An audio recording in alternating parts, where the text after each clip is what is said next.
Assalamualaikum warahmatullahi wabarakatuh. Perkenalkan, nama saya Vinendita Siti Utari Kartaatmaja. Di video kali ini saya akan menampilkan proses konseling KB. Tujuan dari konseling KB yaitu untuk membantu klien membuat keputusan sesuai dengan kondisi dan keinginannya, berdasarkan informasi lengkap tentang alat kontrasepsi. Klien kali ini adalah sepasang suami istri yang baru menikah 3 bulan, belum pernah hamil dan punya anak. Ingin menunda kehamilan karena ingin bersama-sama meniti karir terlebih dahulu. Sebelumnya belum pernah memasang alat kontrasepsi apapun dan tidak punya riwayat penyakit yang diderita. Pada saat pemeriksaan tekanan darahnya juga normal. Assalamualaikum. Waalaikumsalam. Masuk, Bu. Assalamualaikum. Salam. Mangga cari, Pak. Kenapa, ada yang bisa saya bantu? Ini Bu, istri saya mau konsultasi KB. Oh, konsultasi KB. Oke, saya konsultasi KB. Boleh, Bapak Ibu sebelumnya perkenalkan dulu ya. Perkenalkan, nama saya Vinendita. Saya perawat yang bertugas dari pukul 8 sampai pukul 2 siang. Jadi saya di sini mau menjelaskan mengenai macam-macam KB kepada Ibu ya. Di sini medianya ada lembar balik ya. Sebelumnya Ibu sama Bapak sudah tahu apa itu KB? Belum. Oke, baik, nanti sekarang saya akan jelaskan apa itu KB, macam-macam KB, kelebihan dan kekurangannya, Bu. Waktunya kurang lebih 10 sampai 15 menit. Tempatnya di sini. Apakah Ibu bersedia? Jadi kalau gitu kita mulai sekarang saja ya. Jadi Ibu, Bapak, di sini ada keluarga berencana ya. Bisa dilihat, keluarga berencana adalah gerakan untuk membentuk keluarga yang sehat dan sejahtera dengan membatasi kelahiran, yang artinya perencanaan jumlah keluarga dengan penggunaan alat-alat kontrasepsi ya, alat-alat kontrasepsi atau penanggulangan kelahiran. Bisa seperti kondom, spiral, IUD dan lain sebagainya ya. Nah, jadi KB ini ada 2 jenis, Pak, Bu, ada yang hormonal dan juga non hormonal. Lanjut ya. Sampai sini ada yang ingin ditanyakan dulu? Belum ada. Lanjut ya. Nah, selanjutnya kontrasepsi. Kontrasepsi adalah menghindari atau mencegah terjadinya kehamilan sebagai akibat pertemuan antara sel telur dengan sel sperma tersebut menurut BAKBN 2009. Selanjutnya di sini ada KB hormonal ya, yaitu alat kontrasepsi yang digunakan sebagai cara untuk mencegah kehamilan yang mengandung hormon. Biasanya hormon ini bisa berupa estrogen atau progesteron atau juga keduanya ya, Pak, Bu. Nah, macam-macam KB hormonal ini bisa seperti pil KB ya, suntik setiap sebulan atau 2 bulan atau 3 bulan sekali, dan juga implan. Sampai sini ada yang ingin tanyakan dulu? Dilanjut aja. Dilanjut ya. Baik, selanjutnya ini yang pertama ada pil KB ya, Pak, Bu. Pil KB kontrasepsi oral. Nah, pil kontrasepsi oral ini adalah cara kontrasepsi untuk wanita yang berbentuk pil. Di dalam pil ini berisi gabungan dari hormon estrogen atau progesteron atau juga keduanya, atau juga hanya cuman ada salah satu dari keduanya tadi ya. Nah, cara kerjanya itu untuk menekan ovulasi terjadinya, untuk mencegah implantasi, mengentalkan lendir yang ada di cervix ibunya ya. Jadi ini tuh mempunyai kelebihan, yaitu efektivitasnya juga tinggi ya, Bu. Terus pemakaian juga kalau pengen hamil lagi gak usah nunggu lama. Terus tapi efek sampingnya ada seperti mual muntah, edema ya, sakit kepala, dan juga tingginya jerawat karena kan ini hormon ya. Nah, selanjutnya ini ada kontrasepsi suntik ya.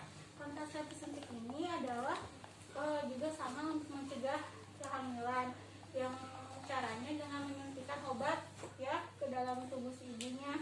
Bisa di lengan atau juga di bokong ya cara menyuntiknya. Nah, obatnya itu yang di dalamnya ada depo-medroxyprogesterone asetat ya. Jadi Selanjutnya di sini ada cara kerja KB suntik ya. Yang pertama untuk menghentikan atau meniadakan keluarnya sel telur ya Bu dari induk telur. Yang kedua, membuat sperma sulit memasuki rahim karena pengentalan yang ada di lendir mulut rahim tadi ya. Yang ketiga, ini tidak dapat mengeluarkan atau menghentikan kehamilan yang sudah terjadi. Jadi kalau misalkan si ibunya udah ketahuan hamil terus disuntikin KB 3 bulan, udah bisa ngeberhentiin si kehamilannya. Selanjutnya ada kontrasepsi implan. Nah, itu efektivitasnya 0,2 sampai 1 kehamilan per 100 perempuan ya. Jadi lumayan efektif ya. Keuntungannya ini bisa dipasang selama 5 tahun. Jadi gak usah ke suntik KB kan 3 bulan atau sebulan sekali. Kalau ini lama bisa sampai 5 atau 3 tahun ya Bu. Nah, kontrol medis juga ringan dapat dilayani daerah di mana aja ada jadinya ya Bu Pak. Nah, efek sampingnya itu cuma hanya gangguan menstruasi terutama pada 3 sampai 6 bulan pemasangan ya. Nah, pas udah dipasangin implan 3 sampai 6 bulannya rata-rata headnya nggak lancar atau kayak ngeplatnya lama kayak gitu ya Bu. Nah, selanjutnya ada yang ingin tanyakan dulu? Lanjutin ya Bu. Nah, sekarang ada KB non hormonal. Kan tadi udah disebutin ya Pak, ada KB hormonal. Sekarang yang KB non hormonalnya. Nah, KB non hormonal ini yaitu kontrasepsi yang tidak mengandung hormon ya, baik estrogen maupun progesteron ya. Jenis-jenis kontrasepsi non hormonal itu misalkan yang pertama ada pantang berkala atau ada pantang berkala, metode Lender-Selfix ya, kontrasepsi sederhana kondom, terus ada diafragma, ada IKR atau alat kontrasepsi dalam rahim, dan metode kontrasepsi mantap. Nanti saya akan jelaskan ya. Yang pertama ada pantang berkala. Nah, pantang berkala ini adalah tidak melakukan hubungan seksual pada saat istri dalam masa subur. Jadi kalau si ibunya lagi dalam masa subur, jangan melakukan hubungan kalau kontrasepsi ini ya Pak. Nah, ini itu berdasarkan siklus menstruasi si ibunya Pak, menstruasi si wanita istri bapak. Nah, keuntungannya dari metode ini yaitu ini tuh metode pantang berkala itu disebut juga metode kalender ya Pak. Keuntungannya yaitu lebih sederhana, terus dapat digunakan oleh siapa saja ya yang sehat. Jadi nggak ada efek samping apa-apa karena cuma hitung masa suburnya si ibu doang. Jadi secara alami ya Pak Bu. Terus nggak butuh alat atau obat-obatan yang masuk ke dalam tubuh si ibu, nggak perlu ya. Terus dapat menghindari resiko kesehatan yang lainnya dan juga tidak memerlukan biaya. Sampai sini ada yang ditanyakan dulu Bu? Oke, lanjut ya. Selanjutnya ada metode Lender-Selfix. Nah, metode ini yaitu dengan melihat lendir dalam vagina untuk mengetahui masa subur pada seorang wanita. Dilakukan pada pagi hari setelah bangun tidur dan sebelum melakukan aktivitas yang lain. Ya. Jadi metode ini dengan cara melihat lendir vagina ibu setiap pagi. Ya, Pak, Bu. Nah, selanjutnya ada kontrasepsi sederhana yaitu kondom. Nah, kondom ini adalah selubung atau sarung karet yang terbuat dari bahan diantaranya lateks atau karet, plastik atau bahan alami atau bisa jadi dari produksi hewani ya Pak Bu, yang dipasang pada penis saat akan berhubungan. Nah, manfaat dari kondom ini yaitu efektif kalau misalkan makainya benar ya Pak. Kalau makainya benar, kalau enggak mah bisa aja bocor kan ya. Terus yang kedua juga tidak mengganggu produksi ASI kalau si ibunya menyusui ya Pak. Terus yang ketiga tidak mengganggu kesehatan klien. Yang keempat tidak memerlukan resep dan pemeriksaan khusus. Dan juga ini tuh murah, bisa ditemukan di mana saja ya Pak Bu ya. Sampai sini ada yang ingin ditanyakan dulu?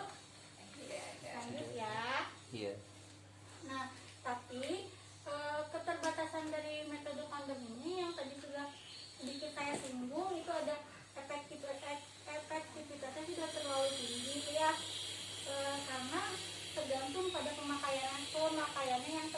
ya.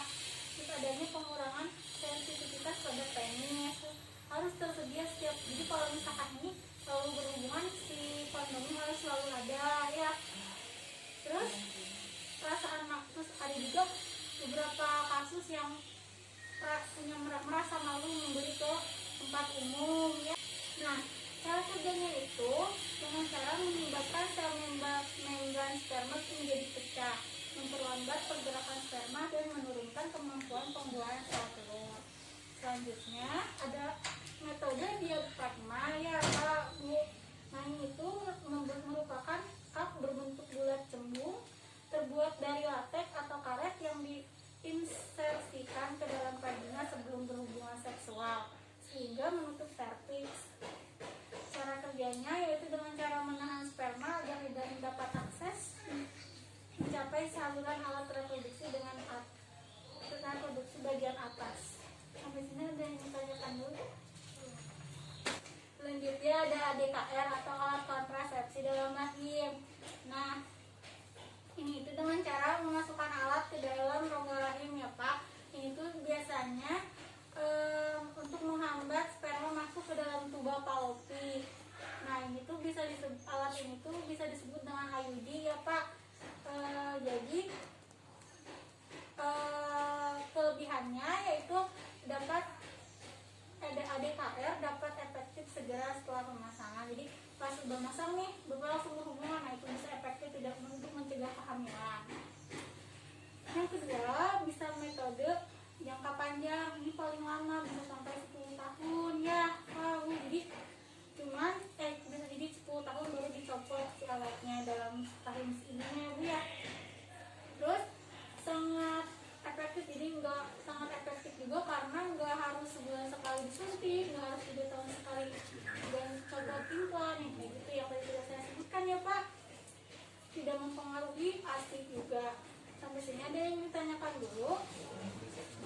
Nah, yang terakhir Pak Bu, itu ada alat kontrasepsi mantap, diantaranya itu ada tubektomi dan juga vasektomi. Alat tubektomi ini yaitu tindakan yang dilakukan pada kedua saluran sel telur. Yang jadi si saluran tuba Fallopi yang ibu punya nanti diikat kalau ini. Nah, kalau vasektomi saluran sel spermanya juga